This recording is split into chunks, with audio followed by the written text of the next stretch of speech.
بسم اللہ الرحمن الرحیم. ناظرین، میں ہوں جاوید بلوچ، اور آج ہم جس ٹاپک کی بات کرنے جا رہے ہیں اس سے نہ صرف ہمارا بلکہ پوری قوم کا دل جو ہے وہ بڑا دکھی ہے. تحریک انصاف کی ریلی میں کارکنوں کو جس طرح پولیس ٹارچر کا سامنا کرنا پڑا، جس طرح لاٹھی چارج کا سامنا کرنا پڑا، شیلنگ کا سامنا کرنا پڑا، واٹر کینن استعمال کی گئی، اور پھر ایک نوجوان علی بلال کی ہلاکت بھی اس میں ہوئی. یہ انتہائی دکھی کر دینے والا واقعہ ہے. بات یہ ہے کہ علی بلال جس کی ہلاکت ہوئی وہ کس کے کہنے پہ سڑکوں پر آیا تھا، اور کس کے حکم پر اس نے جو دفعہ 144 تھی اس کی خلاف ورزی کی، جلسے جلوس میں شریک ہوا. اور اسی طرح کتنے کارکن جو ہے وہ زخمی ہوئے، اور کتنے کارکنوں کو جو ہے وہ زخم بھی آئے ہوں گے، انہوں نے آنسو گیس کا بھی سامنا کیا. تو وہ سارے کس کے حکم پہ آئے تھے؟ اپنے لیڈر کے کہنے پہ انہوں نے ان کی کال پہ لبیک کہا اور لاہور کی سڑکوں پر آ گئے، جس میں ایک کارکن آپ کے سامنے اس کی ہلاکت بھی ہوئی اور کئی لوگ زخمی بھی ہوئے. اس پہ ہم بات کریں گے.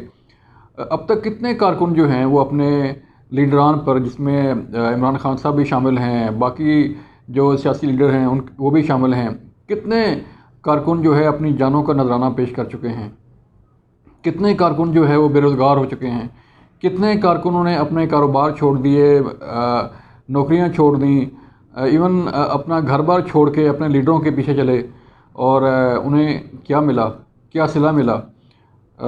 اس پر ہم آج بات کریں گے. اس کے ساتھ ساتھ آج الیکشن کمیشن میں ایک انتہائی اہم اجلاس ہوا، جس میں پنجاب اور کے پی میں الیکشن کے لیے جو ہے وہ تاریخ پر تبادلہ خیال ہوا، اس کے انتظامات کے حوالے سے تبادلہ خیال ہوا. الیکشن کمیشن نے آج وزارت داخلہ اور وزارت خزانہ کے حکام کو بھی بلایا ہوا تھا، ان سے بھی بات ہوئی. اس پہ ہم آپ کو آگاہ کریں گے کہ آخر اس میں جو ہے وہ کیا چیزیں آڑے آ رہی ہیں کہ الیکشن کے انتظامات کے حوالے سے جو چیز اس پہ بریک تھرو نہیں ہو پا رہا، اس کی تاریخ کے حوالے سے بریک تھرو نہیں ہو پا رہا. اس پہ بات ہوگی.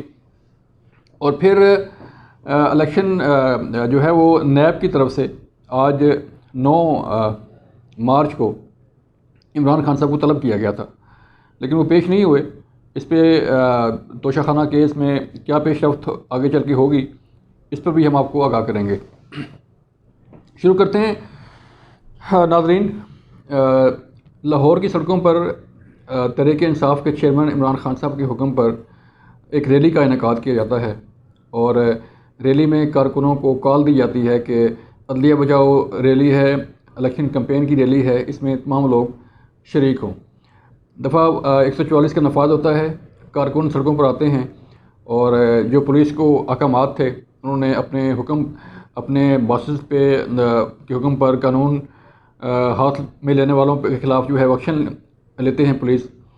اور جس میں ظاہری بات ہے پولیس پر بھی پتھراؤ ہوا، پولیس کو بھی جو ہے وہ ٹارچر کا سامنا ہوا.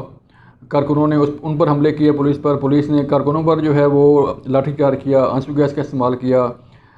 کارکنوں نے پولیس کی گاڑیاں جو ہیں وہ توڑنے کی کوشش کی، پولیس پر حملہ کرنے کی کوشش کی، پولیس نے ان کی گاڑیاں جو ہے وہ توڑیں. اس ساری صورتحال میں دیکھنا یہ ہے کہ کارکن کس کے حکم پر جو ہے وہ انہوں نے ریلی نکالی، کس کی کال پر جو ہے وہ کارکن اکٹھے ہوئے. تو ڈیفینیٹلی عمران خان صاحب تحریک انصاف کے چیئرمین ہیں، ان کا ہی حکم تھا، ان کی ہی کال تھی.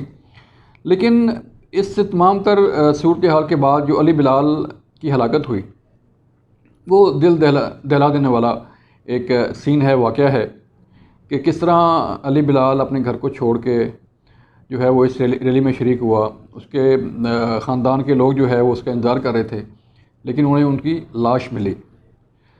تو اب جو علی بلال جیسے کئی ایسے کارکن ہیں، جیسے وزیر آباد میں جو واقعہ پیش آیا اس میں ایک عام شہری معظم کی ہلاکت ہوئی. ہماری جرنلسٹ صدف منیر جو ہیں انہوں نے اپنی جان سے ہاتھ دھویا، اور وہ خان صاحب کے ٹریلر کے نیچے آ کے کچلی گئیں، ان کی ہلاکت ہوئی. اس طرح کے درجنوں ایسے واقعات ہیں ناظرین کہ جس میں نہ صرف صحافیوں نے، نہ صرف کارکنوں نے، بلکہ کئی ایسے عام معصوم شہریوں نے اپنی جانوں کے نذرانے پیش کیے، جس میں نہ کسی کا قصور تھا، نہ کسی نے کوئی وائلیشن کی تھی، لیکن ان جلسے جلوسوں میں ان جو ہے وہ کالوں کی نظر ہو گئی ایک تمام کارکن اور عام شہری۔ سوال یہ پیدا ہوتا ہے، سوال یہ اٹھایا جا رہا ہے کہ جن لیڈروں کے حکم پر یہ کارکن اپنی جانوں کے نذرانے پیش کرتے ہیں، کیا ان لیڈروں کو اس بات کا احساس ہے کہ وہ اپنے کارکنوں کی حفاظت کے لیے، اپنی عوام کی حفاظت کے لیے، اپنے ووٹر کی حفاظت کے لیے اب کیا رول پلے کرتے ہیں؟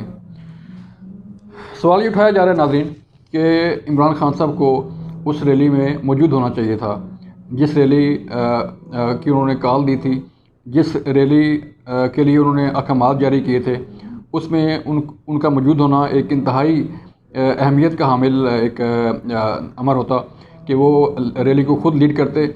مختلف لوگ یہ بات کر رہے ہیں کہ اگر عمران خان صاحب اس ریلی میں شریک ہوتے تو شاید جو ہے وہ حالات کچھ اور ہوتے، پولیس کو وہ روک لیتے یا پولیس کے ساتھ بات کرتے، یا ٹاپ لیڈرشپ ان کی جو ہے پولیس کے ساتھ بات کرتی، تو شاید حالات اتنے نہ بگڑتے۔ معظم وزیر آباد کے واقعے میں جب اس کی شہادت ہوئی، اس کی ہلاکت ہوئی، تو اس کا کوئی قصور نہیں تھا، ریلی میں وہ شریک بھی نہیں تھا۔ جو بتایا جا رہا ہے کہ وہ جو ہے اپنے گھر کو چھوڑ کے ریلی کو دیکھنے کے لیے جو ہے وہ وہاں پہنچا ہوا تھا، تو اس کی ہلاکت ہوئی۔ پھر صدف منیر جو عام صحافی تھی اور اپنے فرائض کی انجام دہی کے لیے اس ٹرک کے نیچے آ کے کچلی گئی، جس پر خان صاحب خود جو ہے وہ سوار تھے۔ تو سوال یہ پیدا ہوتا ہے ناظرین کہ آخر عام شہری اور کارکن جو ہے وہ کب تک اپنی جانوں کے نذرانے پیش کرتے رہیں گے، اور کب تک یہ لیڈران جو ہیں اپنی کالوں پر، اپنے احکامات پر عمل درآمد کرانے کے لیے عام شہریوں کو جو ہے وہ اس آگ میں جھونکتے رہیں گے۔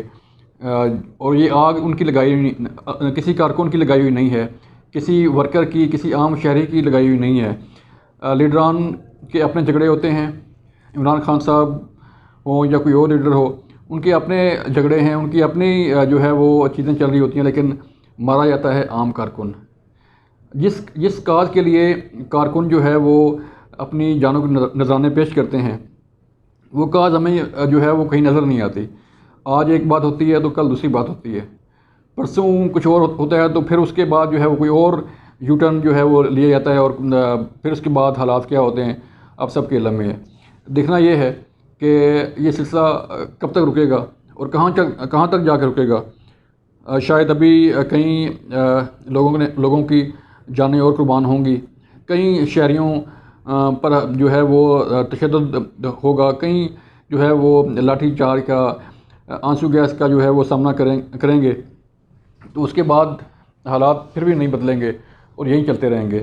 لیکن یہاں پر سوچنے کی بات یہ ہے ناظرین کہ جو کارکن جو ہے اور جو ورکر کسی بھی جماعت کے ہوں، اگر وہ اپنے لیڈر کی کال پر آ رہے ہیں تو انہیں اپنے تحفظ کا بھی خیال کرنا چاہیے، اپنے گھر والوں کا، اپنے جان و مال کا، اپنے ملک کی املاک کا ان کو بھی خیال کرنا پڑے گا۔ اندھا دھند جو ہے وہ اندھا دھند اعتقاد بھی جو ہے وہ اس سلسلے میں ایک اہم کڑی ہوتی ہے کہ لوگ اس آگ میں جو ہے وہ جھونک دیے جاتے ہیں، لیکن ان کا کوئی بعد میں پرسانِ حال نہیں ہوتا۔ الیکشن کی تاریخ پنجاب میں جو ہے وہ دی جا چکی ہے۔ کے پی الیکشن کے لیے جو ہے معاملات پر بات ہو رہی ہے۔ آج الیکشن کمیشن نے 15 ارب روپے جو ہے وہ حکومت پاکستان سے طلب کیے ہیں انتظامات کے حوالے سے، لیکن ابھی تک انہیں کوئی مثبت جواب نہیں دیا گیا۔ اگلے چند روز انتہائی اہم ہیں، جس میں کے پی میں الیکشن کا بھی اعلان ہونا ہے، اور ان تمام تر الزامات کے لیے بھی جو ہے وہ فنڈ کے ساتھ ساتھ سیکورٹی کے معاملات بھی جو ہے وہ فائنل ہونے ہیں۔ دیکھنا یہ ہے کہ معاملات یہ کب فائنل ہوں گے اور کیا الیکشن جو ہے وہ اپنے وقت پر ہوتے بھی ہیں کہ نہیں۔ سوال یہ ہے کہ یہ الیکشن کیسے ہوں گے، کن حالات میں ہوں گے، یہ انتہائی اہم سوال ہے کہ جس کا جواب نہ میرے پاس ہے نہ آپ کے پاس ہے۔ یہ حالات ہی بتائیں گے، اور جو کنسرن لوگ ہیں وہی بتائیں گے کہ یہ الیکشن کس حد تک پرامن ہوں گے اور کس حد تک جو ہے وہ مؤثر ہوں گے۔ ہمیں اجازت دیں، اپنا خیال رکھیے گا، اللہ حافظ۔